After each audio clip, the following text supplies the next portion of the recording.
10 ways to come up with content ideas. If you're in a creative rut, then you're going to be surprised by the last one. Number 1, stop thinking all your ideas are stupid. When I was an art teacher, I used to do this thing called stupid idea time, where we would literally get out a piece of paper and write down all the ideas that we had. Set a timer for 10 minutes. Write down all the ideas you have for content. Allow some of them to be stupid. I bet you're going to find some good ones in there too. Number 2.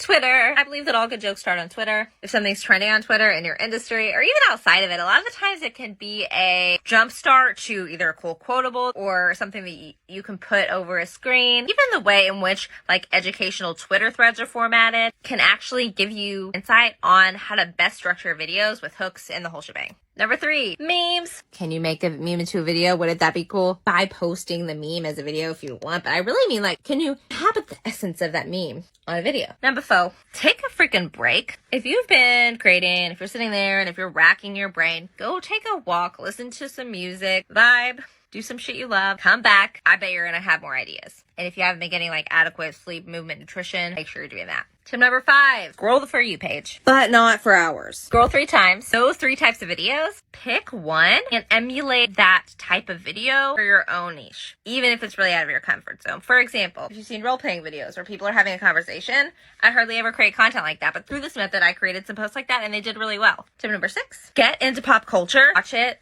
Experience the world. Art museums, movies, music. Often you're going to find inside jokes, references, things like that that are going to work great on social media, but also it's going to help get the juices flowing because those things are also created to capture your attention. Tip number 7, look at headlines. BuzzFeed, magazine covers, news articles. These are really good inspiration for hooks because they're meant to stop and get your attention. So if you can use that same thing to inspire a hook to get people to stop the scroll, genius. Tip number 8, stop worrying so much about being wildly creative and just worry about being yourself and providing value. What's something that would help your audience? How can you provide that value? Just do it in a speaking way. It doesn't have to always be insanely creative. Tip number 9, use a different industry to inspire content for your own. For example, in the fitness industry, if you see a lot of this or that when it comes to nutrition, eat this, not that. What if you did a this or that graphic for your industry, for your niche? And tip number 10 is to steal the idea. Not the way that you might think. There's this book called Steal So Like an Artist. It talks about how there are no unique ideas, but there are ways to adapt them. So look at other people in your industry, see what they're doing. Even if content idea is 10 tips to grow on TikTok, you might have 10 different tips to grow on TikTok from the person that created that content. Tell me which of these you're going to use in the comments.